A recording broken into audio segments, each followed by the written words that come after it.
warahmatullahi wabarakatuh. Perkenalkan, nama saya Hari Fajar Maulana. Saya salah satu dosen tetap program studi ilmu komunikasi Fakultas Ilmu Sosial dan Ilmu Politik Universitas Muhammadiyah Buton. Pada hari ini saya akan menjelaskan teknik metode pembelajaran dengan metode DIA, yaitu Delivery, Interaction, dan Assessment.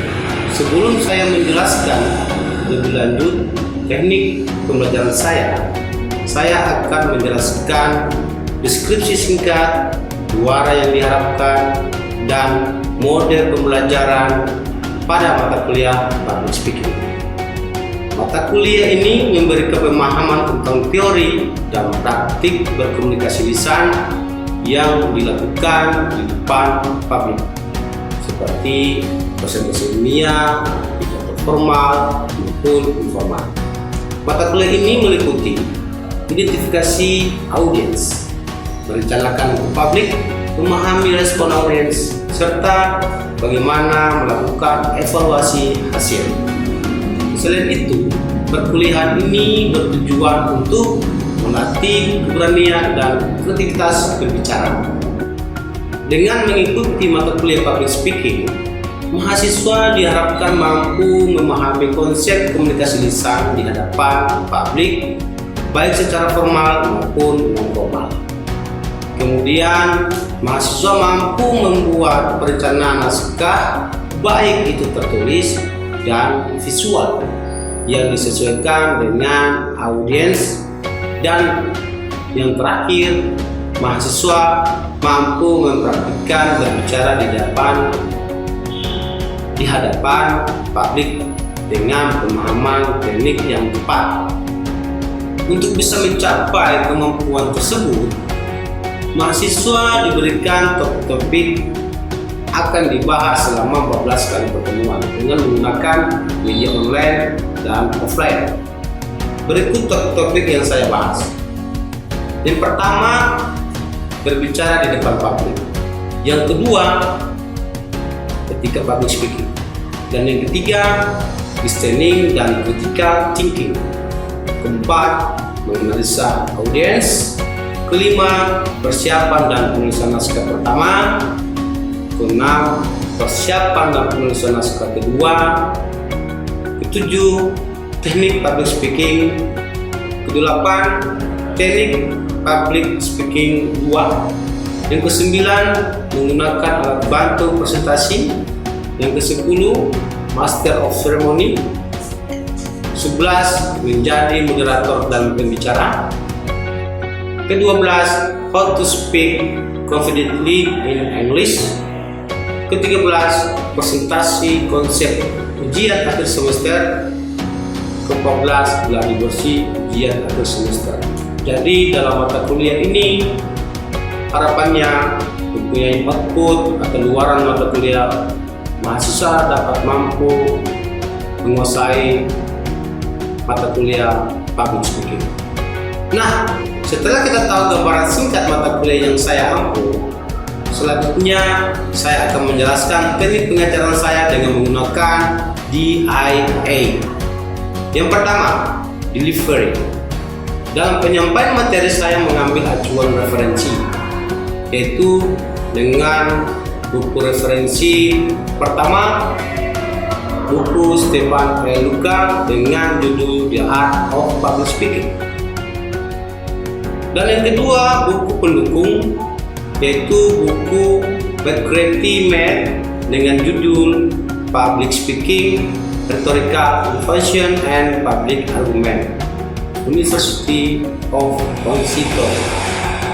Saya juga menghimbau untuk membaca berbagai jurnal terkait dengan public speaking agar mahasiswa dapat mampu mengembangkan diri dan belajar secara mandiri. Metode yang kedua yaitu metode interaction. Proses dalam interaksi dalam mata kuliah ini tidak terbatas dalam sesi Q&A dalam penyampaian materi, tetapi saya memberikan kesempatan diskusi di tengah-tengah materi agar mahasiswa tetap semangat dalam menyimak materi yang saya jelaskan. Selain itu, terkadang dalam penyampaian materi saya memberikan kuis-kuis kecil sebagai rangkuman materi untuk memotivasi dalam mendapatkan poin. Penilaian yang dapat ditambahkan pada komponen nilai tugas nanti. Dalam media pembelajaran yang saya gunakan dalam hal ini menggunakan learning, Buton, dan aplikasi Zoom. Dan metode yang terakhir yaitu metode assessment. Bagaimana saya menilai mahasiswa? Yaitu sejak awal pertemuan saya selalu menjabarkan konsep kuliah. Dalam konsep kuliah tersebut memuat cara saya menilai dan bobot nilai yang telah saya sampaikan, sehingga mahasiswa dapat membuat strategi dalam pembelajaran mencapai nilai yang memuaskan. Berikut contoh saya memberikan nilai. Selanjutnya, saya akan memberikan cuplikan pengajaran saya pada mata kuliah public speaking secara offline. Terima kasih. Baik, bismillahirrahmanirrahim. Assalamualaikum warahmatullahi wabarakatuh.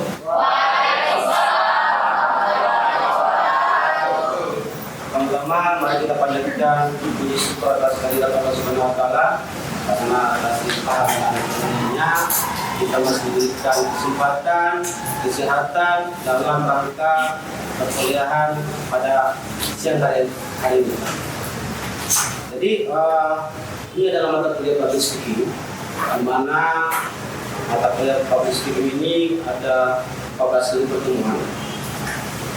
Di antaranya yaitu berbicara tentang publik, kemudian kita public speaking, kemudian ada listening dan speaking, kemudian ada menganalisa audiens, selanjutnya persiapan dan penulisan naskah 1, persiapan dan penulisan naskah 2, kemudian itu jadi public speaking atau listening.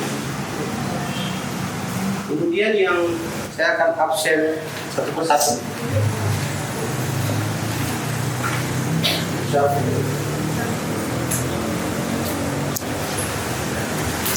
Kolbi, Muhammad Kolbi,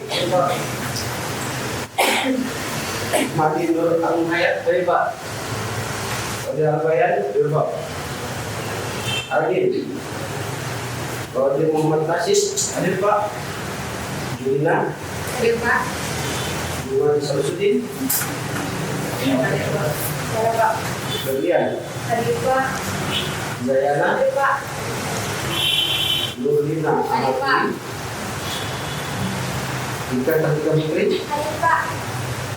Ode Sapnano dari Pak. Samawati dari Pak. Tekan Ode Rahmanul Tamandau dari Pak. Mahmud dari Pak. Supriyan Darmarubun dari Pak. Dayuga Liati dari Pak. Sarakonia dari Pak. Tiana dari Pak. Rufil Finalisan dari Pak. Puput Burhan dari Pak. Ali Putri datang Pak. Jion dari Pak. Dari Muhammad Asad dari Pak. Nur Amita Putri dari Pak. Putri Ramadhani dari Pak. Sabania Paradi Panjamal dari Pak. Hadirin undangan Pak. Muhammad Kasapa dari Pak. Baik. Oke, sebelum perkuliahan hari ini kita mulai, mari kita berdoa dulu menurut keyakinan kita masing-masing. Berdoa dimulai. Selesai. Tiga. Jadi kontrak perkuliahan kita itu sudah tertera di dokumen ini. Pertama, kalau kita online itu mahasiswa wajib mengisi presensi di award. Kemudian mahasiswa diberikan nilainya. Apa itu Pak Wisnu? Apa? Depan apa?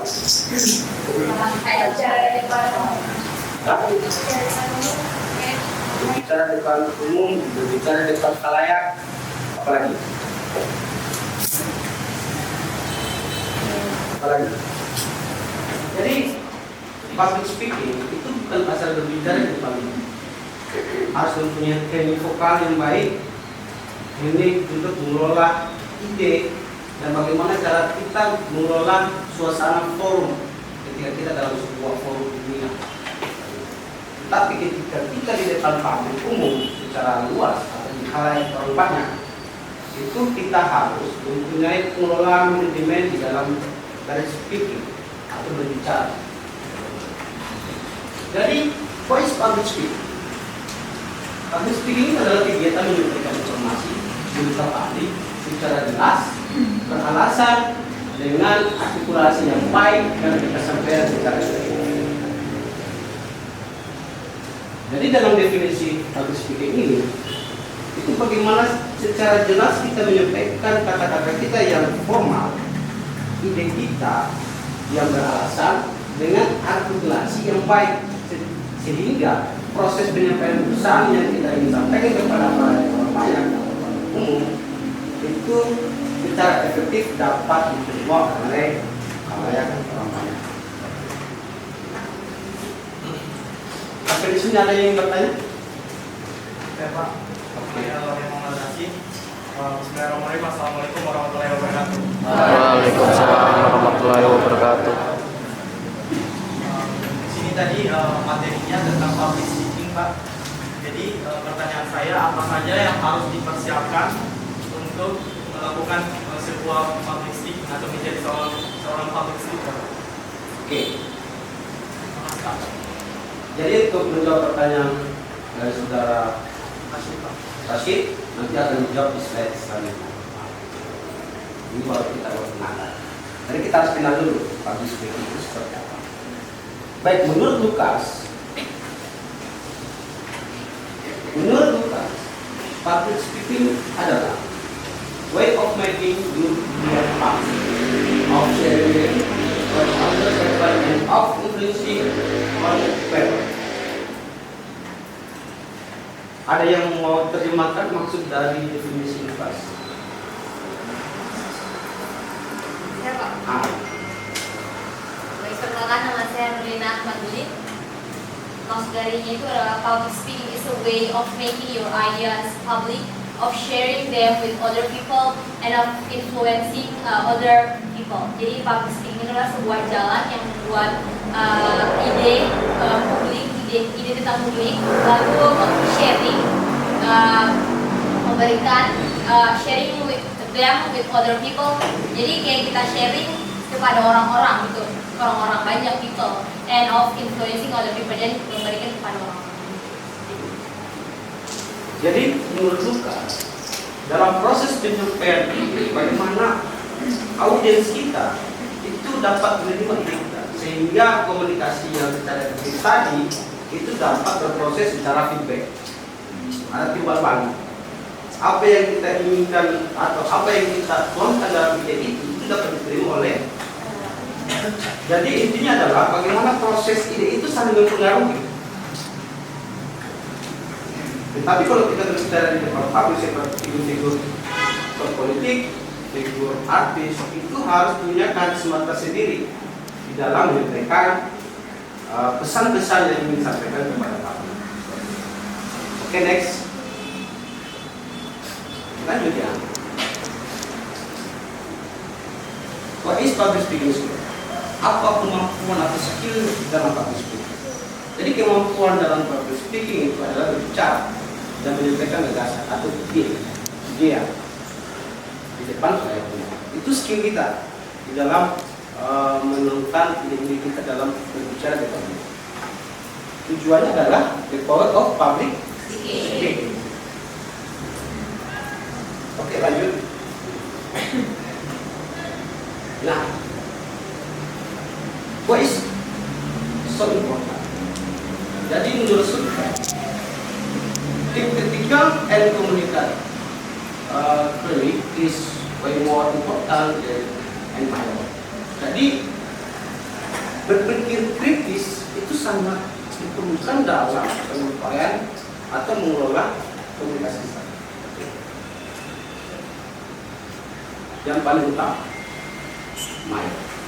Kemudian top skill-nya adalah ini menurut eksekutif dan manajer in the American Management. Itu adalah asosiasi ada public speaking the most important skill. Jadi memang utama yang di dalam public speaking itu ada pentingnya adalah skill. Kemudian ada make action, di mana public speaking itu opportunity to make a change is in something you care about. Ada gambar Pak Presiden kita, Presiden Jokowi, bagaimana dia menyampaikan pidato di depan khalayak. Jadi di dalam selain skill dalam berbicara di public speaking, itu body language kita itu faktor pendukung utama dalam mempengaruhi lisan. Gaya bahasa tubuh kita dengan bahasa-bahasa yang berbeda. Dengan bahasa non-verbal menandakan tekanan apa yang ingin disampaikan, tekanan kalimat, jaga, tapi dengan tegas. Oke deh. Jadi ada asking or express statement itu kita harus berani. Kita harus berani mengatakan tidak. Ya, kemudian kelebihan dari public speaking ini dalam interview pekerja nantinya yang kalian akan dapatkan itu akan sukses dalam job interview.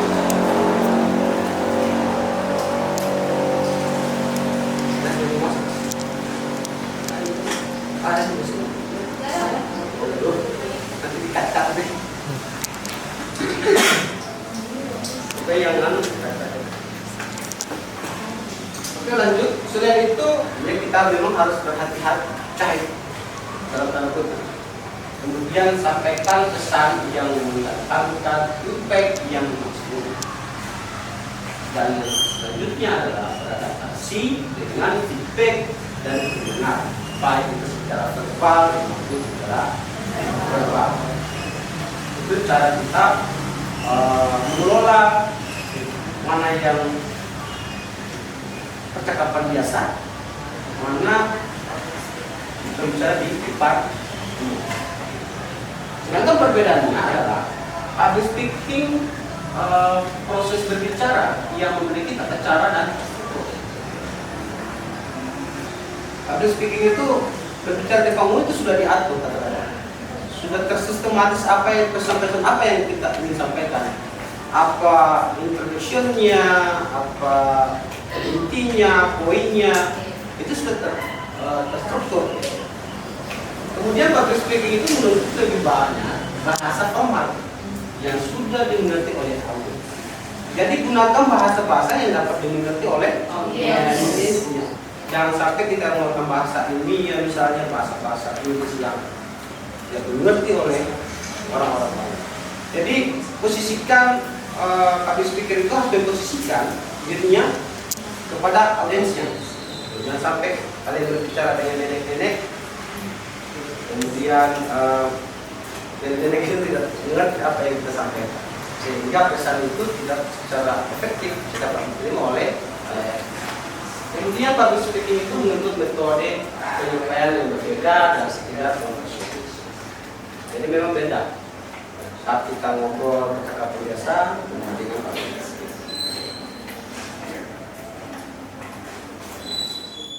Sebelum saya lanjut, saya ingin tentang video yang saya sudah siapkan tadi. Bagaimana ini menjawab juga dari bagaimana mengelola transaksi. Survei pun bilang, kalau ngomong di depan umum itu adalah hal yang paling ditakuti manusia. Lebih sering daripada kepikiran, serangga, dan atau kegelapan. Dan ketakutan yang satunya pun punya namanya sendiri, glossophobia. Oke. Tapi pertanyaannya, kenapa ngomong di depan umum itu begitu menakutkan? Faktanya, ngomong depan umum jadi serem karena kita nggak kelihatan salah dan kelihatan jelek yang akibatnya jadi dijauhi orang-orang.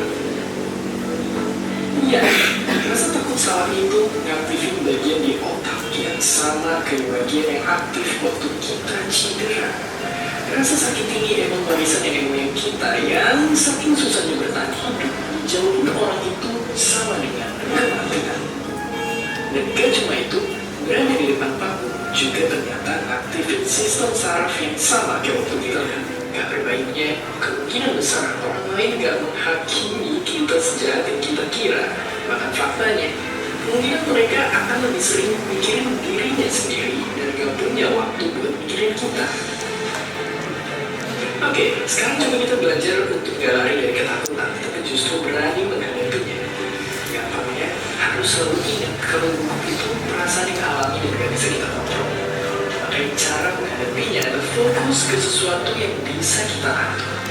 Latihanlah, latihan di lingkungan yang mirip sama apa yang akan kita hadapi di keadaan sebenarnya. Berlatih bikin kita terbiasa dan bisa mengurangi kecemasan kita nantinya. Mungkin waktu kita udah terbiasa dengan menganggap ngomong depan umum jadi kayak dikejar binatang buas, tapi nyatanya kita semua mau gak mau suatu saat bakal ngomong di depan banyak orang, apapun profesi atau pekerjaan kita nantinya.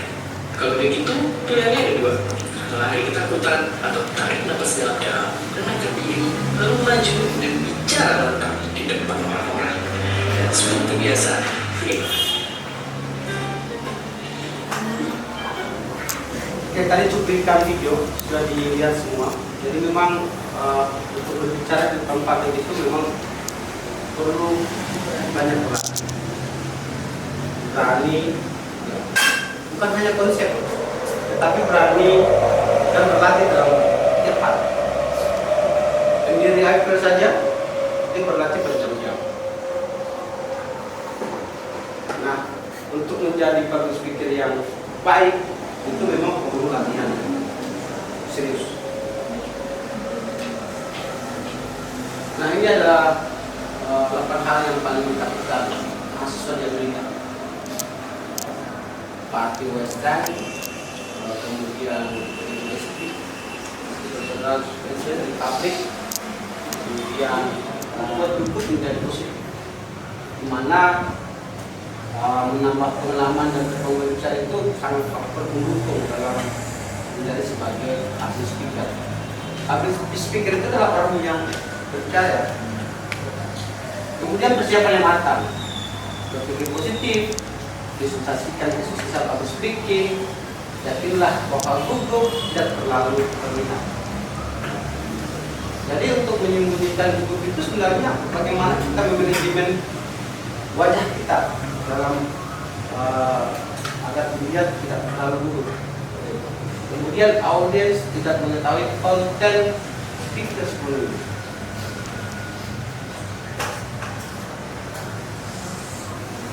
Ini positifnya, ada positif, ada negatifnya.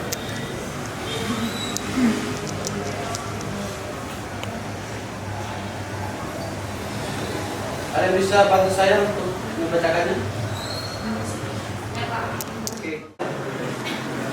Untuk negatif quote-nya, yang pertama ada I wish I didn't have to give a speech.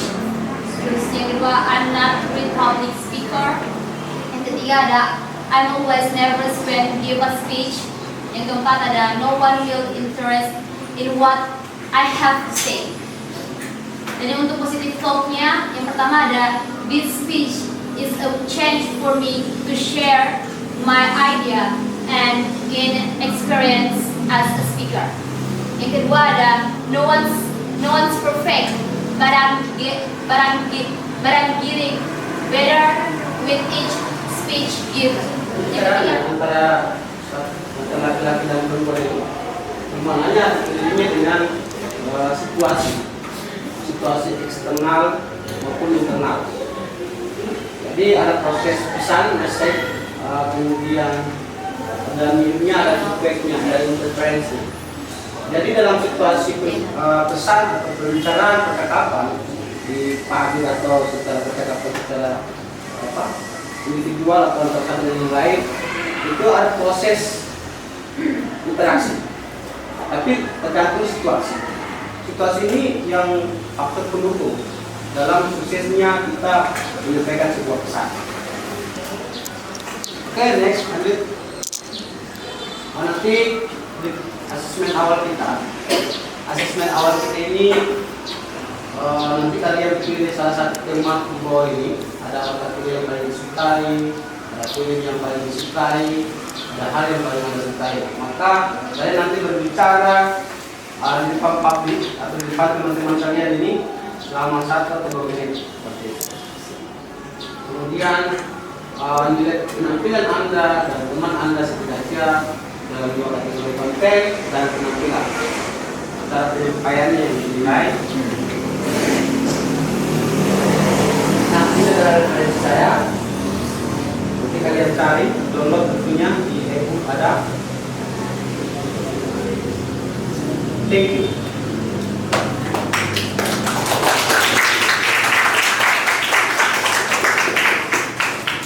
Oke, saya ingin memberikan dulu supaya kalian itu ngomong itu nggak kaku.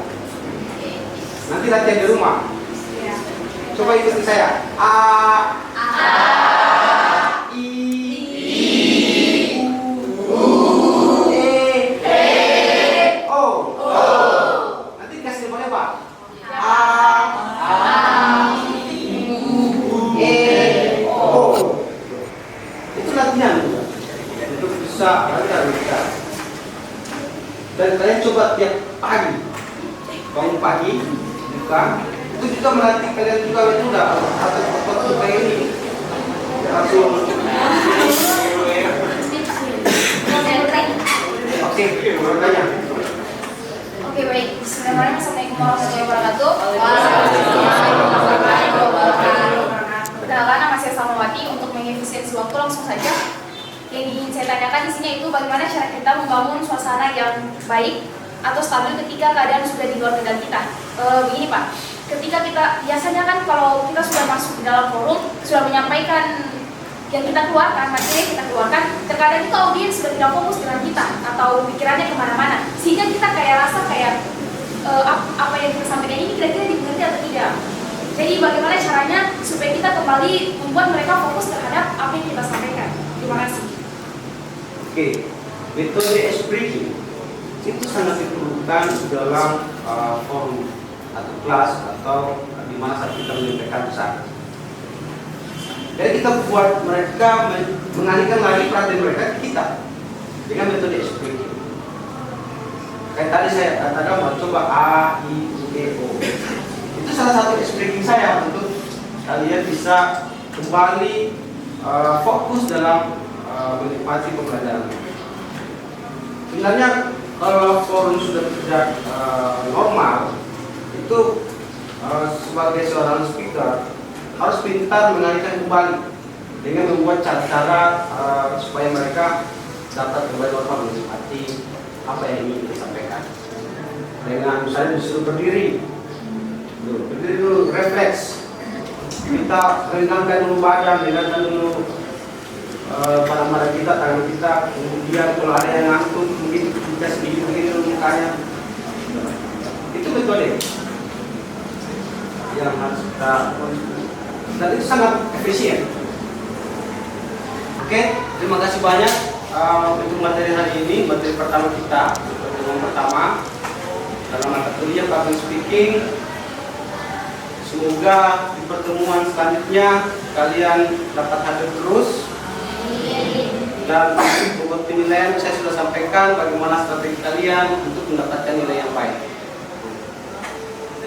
Oke, dengan ucapan alhamdulillahirrahmanirrahim. Assalamualaikum warahmatullahi wabarakatuh. Waalaikumsalam warahmatullahi wabarakatuh.